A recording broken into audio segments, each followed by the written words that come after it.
నమస్కారం. వెల్లనూస్కి స్వాగతం. ముందుగా ముఖ్యాంశాలు. అంబటి వ్యాఖ్యలను ఖండించిన నాగశ్రీను రాయల్. కూటమి ప్రభుత్వాన్ని విమర్శించే నైతిక హక్కు వైసీపీకి లేదు. వైసీపీ నాయకులు మాజీ మంత్రి అంబటి రాంబాబు ముఖ్యమంత్రి నారా చంద్రబాబు నాయుడుపై చేసిన అనాలోచిత వ్యాఖ్యలను జనసేన నియోజకవర్గ ఇన్ఛార్జి రాయల్ నాగశ్రీను ఖండించారు. వెల్లటూరు రోడ్డులోని జనసేన పార్టీ కార్యాలయంలో నాగశ్రీను మాట్లాడుతూ అంబటి రాంబాబు నోరు అదుపులో పెట్టుకుని మాట్లాడాలని, పిచ్చి పిచ్చిగా మాట్లాడితే కూటమి నాయకులు ఎవరు కూడా సహించరని, అంబటి చేసిన వ్యాఖ్యలను జనసేన పార్టీ తీవ్రంగా ఖండిస్తుందన్నారు. అంబటి రాంబాబుకి సొంత పార్టీ నుంచి ప్రాణహాని ఉందని ముందు అది తెలుసుకోవాలన్నారు.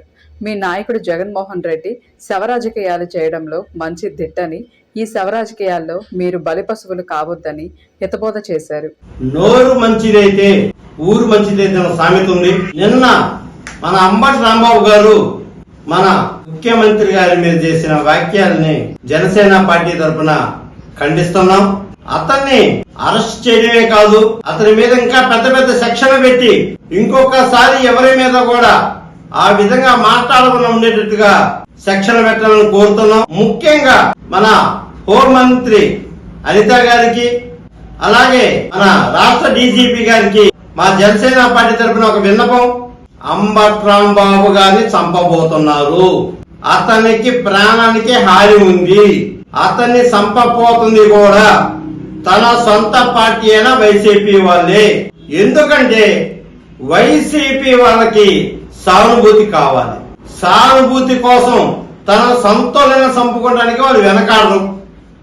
ఎందుకంటే గతంలో చూసాం, సొంత బాబాయిని చంపేసి ఆ రోజైన ముఖ్యమంత్రిగా ఉన్న నారా చంద్రబాబు గారి మీద అది నెట్టడం జరిగింది. అలాగే ఇప్పుడు అంబటి రాంబాబుని కూడా ఏదో ఒకటి చేసి ఈ కూటమి మీద నెట్టడానికి వాళ్ళు సిద్ధంగా ఉన్నారు.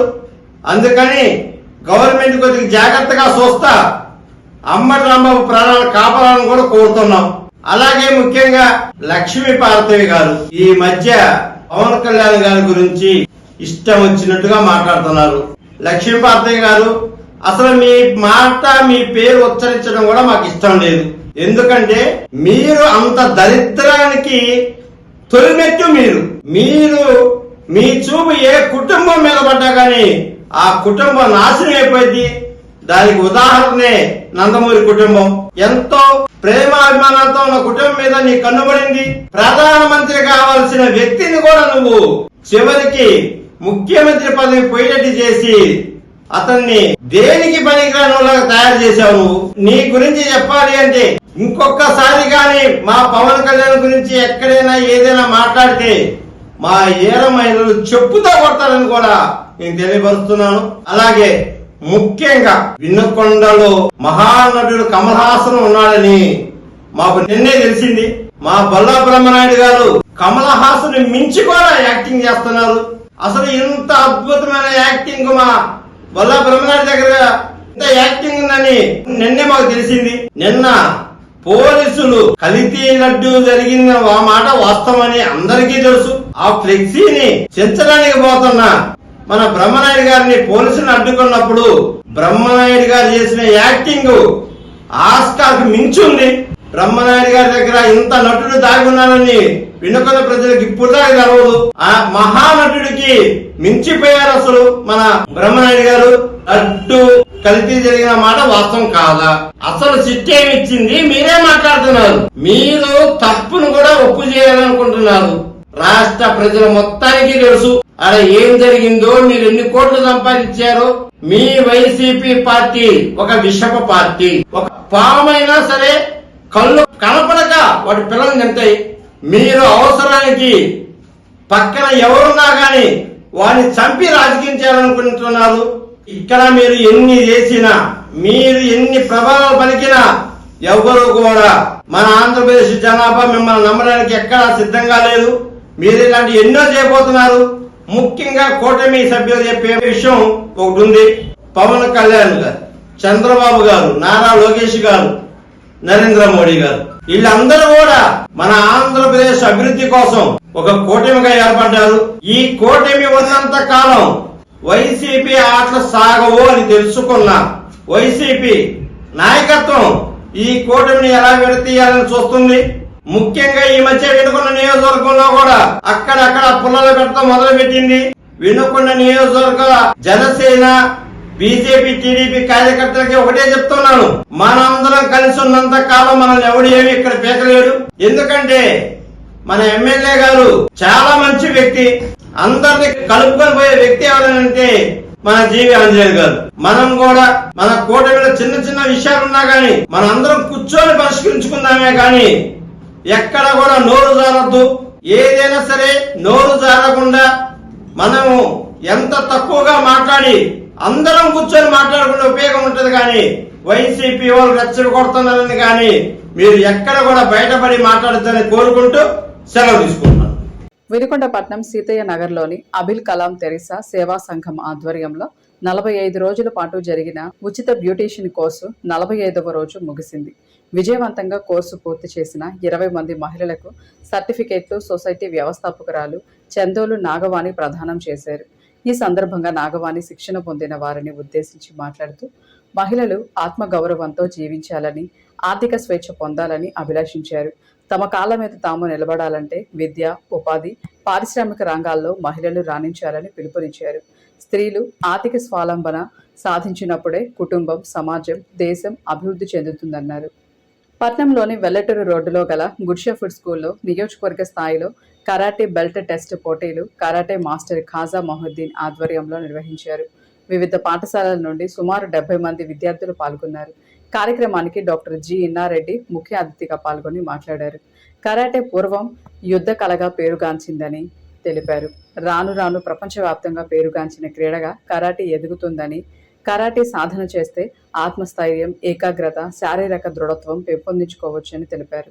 దేశ చరిత్రలో గౌరవింపబడిన ముఖ్యమంత్రి ఉంటే అతనే నారా చంద్రబాబు నాయుడు అని, అటువంటి పేరుగాంచిన ముఖ్యమంత్రిని నోటికి ఏది వస్తే అది మాట్లాడే అంబటి రాంబాబును అరెస్టు చేయడంలో తప్పు ఏముందని తెలుగుదేశం పార్టీ నాయకులు తెలియజేశారు. ఈ సందర్భంగా ఏర్పాటు చేసిన విలేకరుల సమావేశంలో వారు మాట్లాడుతూ చట్టం తన పని తాను చేసుకుంటూ పోతే వినుకొండకు చెందిన కొందరు వైసీపీ నాయకులు నోటికి ఏది వస్తే అది మాట్లాడడం సరైన పద్ధతి కాదన్నారు. న్యాయ వృత్తిని గౌరవంగా చేయకుండా గత వైసీపీ ప్రభుత్వంలో ప్రభుత్వంను అడ్డం పెట్టుకొని కొన్ని కోట్ల సంపాదించిన ఘనుడు కూటమి ప్రభుత్వంపై విమర్శంగా మాట్లాడుతుంటే చూసే ప్రజలకు విసుగు వేస్తుందని ఈ సందర్భంగా తెలియజేశారు. రాష్ట్ర ముఖ్యమంత్రి నారా చంద్రబాబు నాయుడు కానీ, రాష్ట్ర ప్రభుత్వ చీఫ్ విప్, స్థానిక శాసనసభ్యులు జీవి ఆంజనేయులు చేస్తున్న మంచి పనులు చూసి ఓర్వలేక నోటికి ఏది వస్తే అది మాట్లాడడం మంచి పద్ధతి కాదని, మీ తీరుని మార్చుకోవాల్సిన అవసరం ఎంతైనా ఉందని వైసీపీ నాయకులకు ఈ సందర్భంగా ఘాటుగా విమర్శించారు.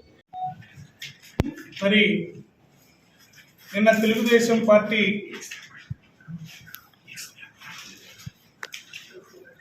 ఒక గూండా చేసినటువంటి అరాచకాలను ఖండిస్తూ వారిపైన ప్రభుత్వం చర్య తీసుకుంటే అటువంటి గూండాలను, రౌడీలను సపోర్ట్ చేస్తూ వైసీపీ నాయకులు, వైసీపీ అధిష్టానం పెద్ద ఏదో నేరం జరిగిపోయింది, అలాగే రాష్ట్రంలో ఒక మంచి వ్యక్తిని ఏదో కూటమి ప్రభుత్వం ఇబ్బంది పెట్టిందన్న రీతిలో ఇక్కడ ఉన్నటువంటి వైసీపీ నాయకులు మరి అనేక రకాలుగా ప్రేలాపనలు చేయడం జరిగింది.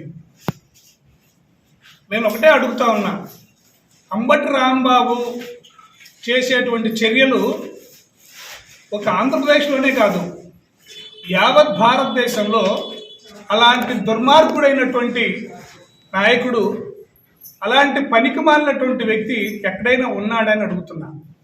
ఈరోజు కాదు, మీ ప్రభుత్వ చరిత్ర కూడా తీయండి ఒకసారి. వైసీపీలో అతను మాజీ మంత్రిగా ఉన్నాడు, ఎమ్మెల్యేగా ఉన్నాడు, గతంలో సీనియర్ నాయకుడిగా ఉన్నాడు, నేను రాజశేఖర రెడ్డి గారి శిష్యుడిని అని చెప్తున్నాడు. ఎప్పుడైనా అతని ప్రవర్తన బాగుందేమో ఒకసారి పరిశీలించండి అని చెప్తున్నాం. ఏమండి, కల్తీ నెయ్యి గురించి మాట్లాడటం ఏంటి? కల్తీ నెయ్యి కోసం ఎవరో వెంకటేశ్వర స్వామి భక్తులు మనోభావాలు దెబ్బతిని వాళ్ళ దేవుని యొక్క మనోభావాన్ని ప్రజల్లోకి ధైర్యంగా తీసుకుపోవడం కోసం కొంతమంది వ్యక్తులు ఫ్లెక్సీలు వేశారు. ఆ ఫ్లెక్సీలు మేము వేసామని మీకు ఎటువంటి నిరాకరణ లేదు. మా కలర్ లేదు, మా లోగోలు లేవు, మా నాయకులు పేర్లు లేవు, మా నాయకులు ప్రతిమలు లేవు. ఏమీ లేకుండా మీరే కావాలని మీకు క్రియేట్ చేసుకొని ఏదో ఒక రకంగా ఈ రాష్ట్రంలో అశాంతిని నెలకొల్పాలి, ఈ రాష్ట్రంలో ఏదో ఒక విధంగా రాష్ట్రాన్ని భ్రష్టు పట్టించాలి అని చెప్పి ఇంకా చెప్తా ఉన్నారు. అనేకమైనటువంటి దుశ్చర్యలకు పాల్పడుతున్నటువంటి పార్టీ ఏదైనా ఉందంటే వైసీపీ పార్టీ. దానికి ఒకటే నిదర్శనం, మీరు ఆలోచించుకోండి. గత 2 రోజుల నుంచి మన ఆంధ్రప్రదేశ్లో జరుగుతున్నటువంటి కార్యక్రమాలందరూ కూడా అటు పత్రికల ద్వారా ఇటు ఎలక్ట్రికల్ మీడియా ద్వారా ప్రజలు చూస్తూనే ఉన్నారు. కలియుగ దైవం వెంకటేశ్వర స్వామి మరి ప్రత్యక్ష దైవం ఆయనకి నిత్యం కైకరాల్లో ప్రసాదంగా పెట్టే లడ్డు తయారీ విధానంలో కల్తీ నెయ్యి కలిపి మరి జంతువులకు సంబంధించినటువంటి కొవ్వు పదార్థాన్ని దాంట్లో మిక్స్ చేసి తయారు చేయడం జరిగింది.